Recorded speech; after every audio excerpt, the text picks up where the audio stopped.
বিশ্বের একটি আশ্চর্য স্থাপত্যের নিদর্শন, বা বলা যায় বিশ্বের সবচেয়ে জনপ্রিয় ত্রুটিপূর্ণ স্থাপনা, যা নিয়ে বিশ্বব্যাপী মানুষের কৌতূহলের শেষ নেই। এই মিনারটি দ্বিতীয় বিশ্বযুদ্ধে প্রায় ধ্বংসই হয়ে যাচ্ছিল, কিন্তু একটুর জন্য রক্ষা পায়। একদিকে হেলে পড়া এই স্থাপত্যটি আসলে মধ্যযুগীয় স্থাপত্যশৈলীর এক বিস্ময়কর নিদর্শন। প্রিয় দর্শক, নিউজ অ্যান্ড ফ্যাক্টসের আজকের ভিডিওতে বলবো দ্য লিনিং টাওয়ার অফ পিসা বা পিসার হেলানো টাওয়ার সম্পর্কে। ইতালির রোম শহর থেকে ৩৬০ কিলোমিটার দূরে তাস্কানি জেলার পিসা অঞ্চলে অবস্থিত এই হেলানো মিনার। এটি মূলত একটি বেল টাওয়ার। অতীতে এই মিনারের ঘণ্টাগুলি বাজিয়ে সাধারণ মানুষকে বিশেষ কোনো খবর বা নির্দিষ্ট সংকেত দেওয়া হতো। ৮টি তল বিশিষ্ট এই মিনারের নির্মাণ কার্য শুরু হয়েছিল ১১৭৩ সালে এবং ১৩৭২ সালে এর নির্মাণ কাজ সম্পূর্ণ হয়। মিনারটির প্রকৃত স্থপতি কে ছিলেন তা নিয়ে যথেষ্ট বিতর্ক রয়েছে।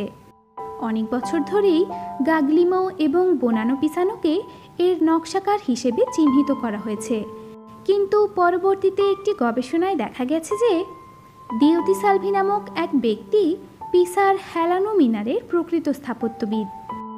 যাই হোক, এই টাওয়ারটি হেলানো কেন তা নিয়েই মানুষের কৌতূহল সবচেয়ে বেশি। আসলে এই টাওয়ার নির্মাণের সময় কিছু ভুল ত্রুটির জন্যই টাওয়ারটি হেলে পড়ে। ১১৭৮ সালে মিনারটির তৃতীয় তল নির্মাণের পর এটি ধীরে ধীরে সামান্য হেলতে শুরু করে। নরম মাটিতে মাত্র ৩ মিটার গভীরতায় তৈরি ভিতের উপর এত ভারী স্থাপত্য নির্মাণ করাই মিনারটি হেলে পড়ার মূল কারণ। এছাড়া মিনারের নকশাও এর জন্য কিছুটা দায়ী। মিনার তৈরির সময় থেকে ১৯৯০ সাল পর্যন্ত মিনারটি এর দক্ষিণ পূর্ব কোণে প্রায় ৫.৫ ডিগ্রি পর্যন্ত হেলে গেছিল। এরপর ২১ বছর ধরে এর চতুর্দিকে অস্থায়ীভাবে মাচা তৈরি করে রাখা হয়েছিল এবং পরবর্তীতে এর ভিতের পুনর্গঠনও করা হয়, যার ফলে এর হেলানো কিছুটা কমানো সম্ভব হয়েছে। বর্তমানে মিনারটি ৩.৯৯ ডিগ্রি কোণে হেলে রয়েছে। ২০০৮ সাল থেকে এর হেলা সম্পূর্ণভাবে বন্ধ হয়েছে এবং বিজ্ঞানীদের মতে আগামী ২০০ বছর এই টাওয়ার আর হেলবে না। পিসার হেলানো টাওয়ারটি ১৮৩.৩ ফুট লম্বা এবং ৮ ফুট চওড়া।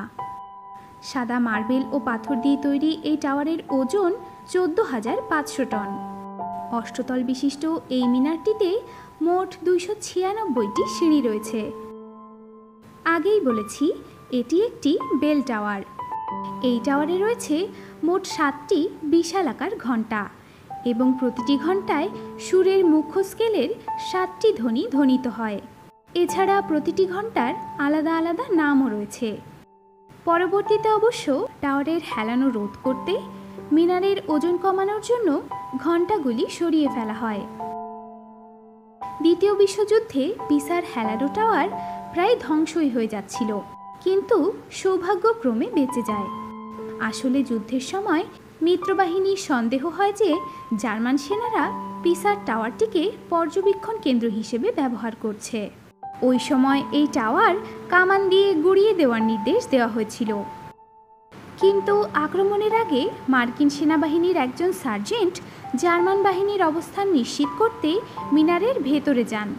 তিনি মিনারের শৈল্পিক দক্ষতায় অভিভূত হন ও ক্যাথেড্রালের সৌন্দর্য উপভোগ করে ফিরে আসেন এবং সেনাবাহিনীকে মিনার আক্রমণ না করতে নির্দেশ দেন। এভাবেই মিনারটি নিশ্চিত ধ্বংসের হাত থেকে রক্ষা পায়। এছাড়া ১২৮০ সাল থেকে ৪টি শক্তিশালী ভূমিকম্পর সম্মুখীন হয়েও পিসার এই মিনারটি অনড় রয়েছে। একটি গবেষণায় জানা যায় যে হেলানো অবস্থার জন্যই টাওয়ারটি ভূমিকম্প প্রতিহত করতে সম্ভব হয়েছে। ১৯৮৭ সালে পিসার হেলানো টাওয়ারকে ইউনেস্কো ওয়ার্ল্ড হেরিটেজের তালিকায় অন্তর্ভুক্ত করা হয়েছে। এই মিনার বর্তমানে সারা বিশ্বের মানুষের কাছে খুবই জনপ্রিয়। সারা বছর প্রায় ৫০ লক্ষ পর্যটক ইতালিতে পিসার হেলানো টাওয়ার দেখতে আসেন।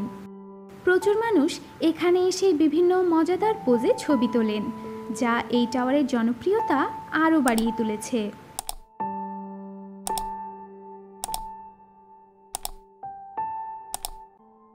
আজকের ভিডিওটি কেমন লাগলো কমেন্ট করে জানাতে ভুলবেন না। আরও নতুন নতুন তথ্য জানতে আমাদের চ্যানেলটি অবশ্যই সাবস্ক্রাইব করুন।